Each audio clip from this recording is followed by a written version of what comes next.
Item number 3 is the approval of Resolution 2011-3I levying the City of Alameda Healthcare District parcel tax for fiscal year 2011 and 2012. I have some speaker cards on this. And these are actually speaker cards that are associated with a bunch of emails that I received last week and over the weekend. So I won't read the whole emails from folks, but I will let you know that these were all in favor of levying the parcel tax for this fiscal year. And I received emails from Jeff the Boone, Terry Karash, Deneen Keltner, Doug Durain, and he signed for his wife as well on his emails. Presumably they're in alignment on that. Ed Kaufman, Tracy Zollinger, Gail Kodiga, and Linda, I'm going to pronounce this wrong, Lingelser? Close, anyway. So I won't read these emails. They were all, some of them were longer than others. A number of people related, very kind of heartfelt personal experiences with the hospital. They were all in favor of levying the parcel tax. A number of voters commented that they didn't love to pay taxes, but they love to have the hospital. And we'll put these emails as part of the public record. It'll be retrievable if folks want to read them in detail. So that ends the public comment, at least, that I received on this topic. Any other questions or comments that folks want to make on this one? I get a motion to approve? Are you ready to talk? Okay. I've requested multiple times from members of the board, most specifically Dr. Deutsch, but it's been an open question as to what evidence there is that the existence of Alameda Healthcare District, and specifically the services offered by the acute care hospital portion, offer any benefit to the citizens of Alameda in terms of healthcare outcomes. To date, I've received 0 response. I've done research prior to running for the hospital board. I've done research since. Every study that I have been able to identify that compares size of hospital, experience in practice, over these studies have indicated, and some for specific diagnosis and cases that Alameda Hospital treats, that case volume and hospital volume is positively associated with better outcomes. Alameda Hospital is the smallest hospital in the East Bay with the least number of cases and the least volume. And the inescapable conclusion that one would make is that Alameda Hospital, not necessarily on an individual basis, but on a public health basis, across cases and volumes, cannot support an argument that it provides better outcomes. If there is something that suggests otherwise, as I said, I've asked for that evidence and have not seen any evidence, then I would be open to listening to that argument. I'm not interested in anecdotes or personal stories, because we all have those. I don't pay more for something of lower quality in my personal life, and I certainly don't want to do that in respect to my fiduciary responsibilities to the community. And yet it appears to me that's exactly what we're doing here. Any other thoughts? Well, I think part of the 298 parcel tax is to provide provisions for access to emergency room, acute care hospital, and other medical services. If there are, maybe on the flip side, if you have proof that this hospital is not providing the basic medical services at the ER or even our acute care facilities, then I'm with you. I'd like to see proof that we are hurting patients instead of helping them. the parcel tax was approved to provide local access to the ER. And I have talked to a few staff, and I think what I would suggest is to spend some time at the ER and find out if we are detrimental to the patients that are being admitted. And I'd be a little more academic along your lines. I think I've asked you earlier and before, Ellie, and if I haven't, forgive me, but I thought at an open session I asked you for the information, the studies that you have put together, and certainly I would like to see them if they're proprietary. I would make sure they're not. No, they're not proprietary. They're available for via search of the public. The National Institute of Health. And they are not specific to Alameda Hospital. I don't care about the national studies. I want some proof from your studies and how they transfer to this particular hospital, this demographics, and more particularly specific healthcare districts. The analysis, either in a macro or a micro system, either one would work. But something more specific to where we sit today. Can you provide that for me? Well, that's not how evidence-based medicine works. No, that's not what I asked you. I asked you if you could provide it for me. I think that the burden of proof is upon this board and this management to provide the proof that they deserve the money. Not for me to come here and say, although I've done extensive research, for me to, if Ms. Stebbins and the management and the board wants to authorize me to do case reports and to go into individual records, I can certainly, institute an IRB, Institutional Review Board, study with an appropriate institution. We can do that. I suggested one with respect to stroke outcomes. That would be a great start. And I think I would work with Alameda County, if I had your support, to determine specifically whether stroke outcomes in this particular case were better or worse. We have a natural experiment over the last 7 to 8 months where stroke victims, or at least suspected stroke victims, were transported away from this hospital. We could do that study. I would welcome the opportunity to do that study. I for one, am comfortable with the licensed agencies and the reporting facilities compiling those studies and statistics, and with the standard mechanisms that are used for those things, at least at this point. Right. Ellie, I'm sure you're familiar with the Joint Commission. I'm sure you're familiar with the Joint Commission for Accreditation of Hospitals and Healthcare Organizations. You familiar with that organization? They set minimum standards. Oh, is that right? Okay. Yes, What? You can't operate a hospital without JACO. Okay. So we meet the minimum standards. You would agree to that? Based upon there's no more exhaustive review of a hospital than JCHO coming in and turning up every pillow and IV line and Dr. charts and George. let me complete. Can I finish? No, because you're Wait, I'm sorry. Actually, let's let him finish talking. Okay. They not only approved us, but they gave us a 3-year. That's the longest certification that they give. Their comments were laudatory. They found that the care here was clearly the standard of care.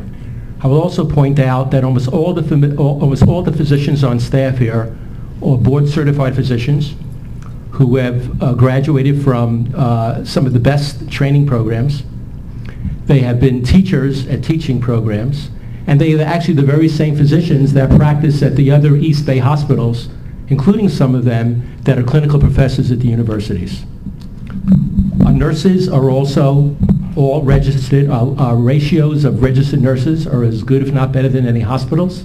They are also very experienced nurses. We have one of the lowest turnovers of registered nurses of any hospital in the East Bay, many of them working for 20, 30 years with excellent skill sets. Speaking for myself, I ran the teaching program at Highland for 17 years. Other physicians here, as I mentioned, have ran the teaching programs at the county hospitals. Many of the physicians in this community at Alta Bates, at Eden, at Summit, have been trained by individuals like myself, as well as the other physicians on staff here. I've been here for, you may call this anecdotal, Elliot, but I've been here for 31 years, okay? I've won multiple awards for my teaching. I am one of the key physicians here, and I take care of many of the patients here. I regard as a personal insult some of your comments that our care here is inferior, and asking me to prove to you that the care here is not substandard and that this community would have superior care if we were to close. I don't really even feel the need to really argue that. And I think the community of Alameda has said through its votes and through comments such as these and through comments from my patients and letters that our quality assurance director Janet Dyke has received over the years, hundreds of these letters thanking the hospital for the care they got and what they received. So that's my comment on it, and I don't really think this debate, which is really even advances anything beneficial. Let me redirect the discussion back to let me just redirect and make sure that we're all speaking to the item that's at hand, which is authorization to levy the parcel tax. And if you know, the proposal, or rather the recommendation and the resolution, are laid out in the agenda materials. And this is really about exercising on an annual basis that responsibility that the district board was charged with as a result of the election that took place in 2002.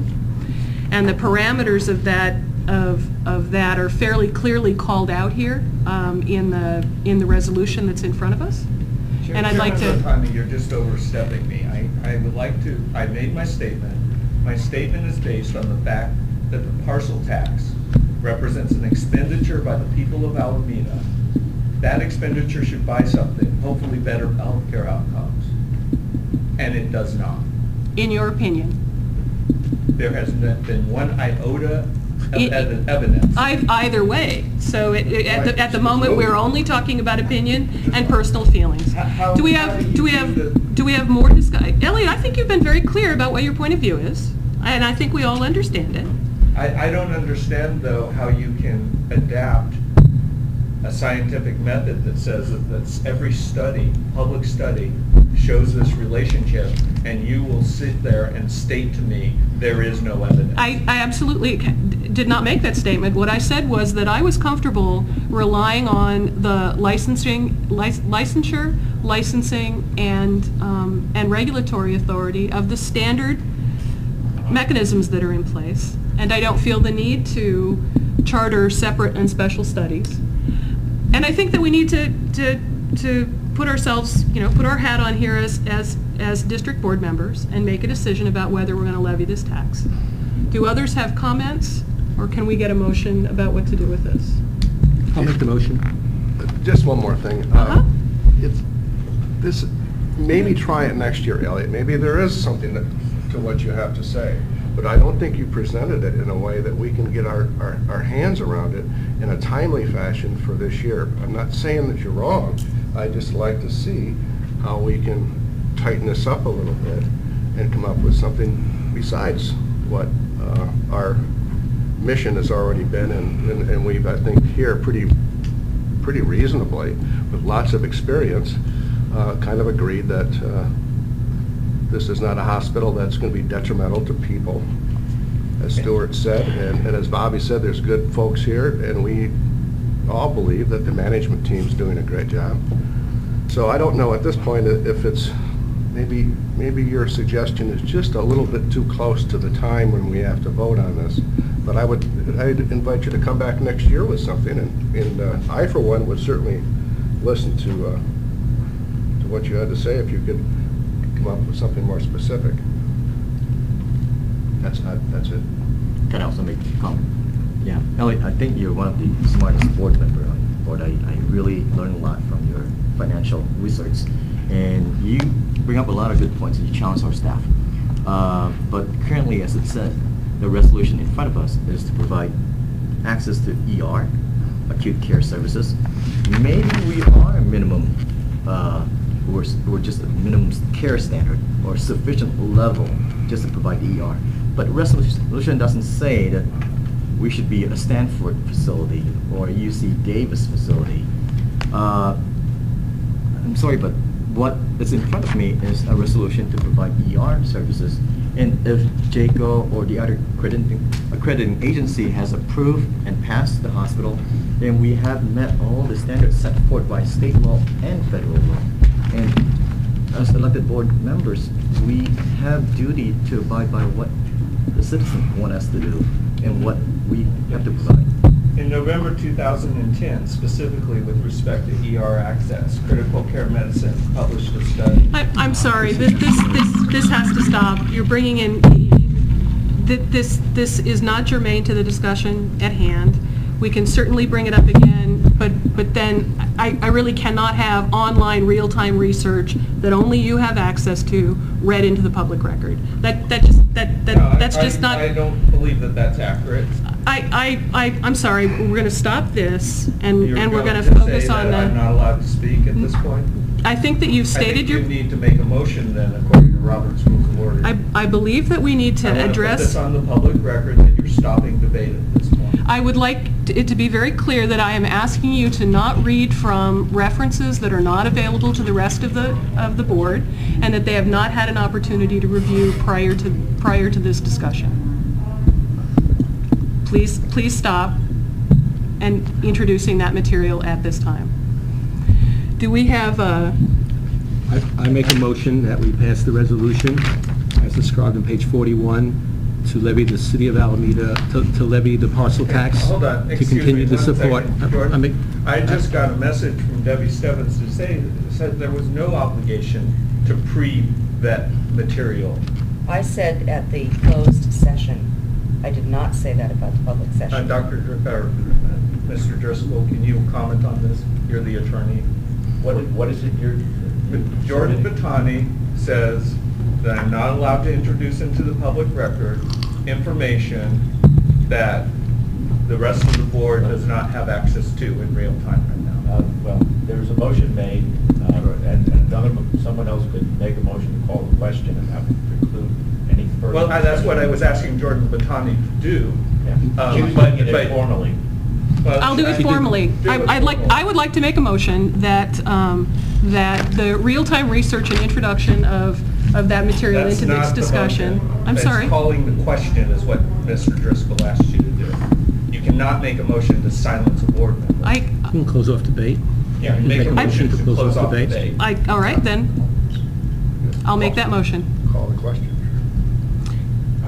I'll make the motion to close the debate, and I'll also make the motion One at a time. One at a time. I call the motion to close debate and to deal with the resolution. No, Bobby? First You there's a call the motion. question and Call the then... question. Yeah. So Bobby's made I a. make a motion to call the question. All right. And what is it? Is that Is there someone to 2/3 or second it? majority? I'll second it. Is that 2/3 of majority, Mr. Driscoll? I think it's majority. It's majority. It's policy. So we have a motion and a second. All in favor? Aye. Any opposed? Nay. One opposed. That carries. Now I believe that what we go to next You go is. directly to the question. Thank you so much, Mr. Gorelick. I make a motion that the district continue to levy the parcel tax assessment for the purpose of continuing to finance the healthcare district. I like to use the words that are in the Okay, written excuse me. resolution. sorry. I'm paraphrasing. The Robert's Rules of Order says a call of the question requires a 2/3 majority, just for future reference. Okay, I think you had 80%. That's a point of order, which is privilege. So there's a motion to approve the resolution as it's presented in the agenda materials. Does someone second that motion? I have the second. As it's presented, I don't second. Okay. All in favor? Aye. Any opposed? Nay. Okay, that's one. Let's move on to item number B4.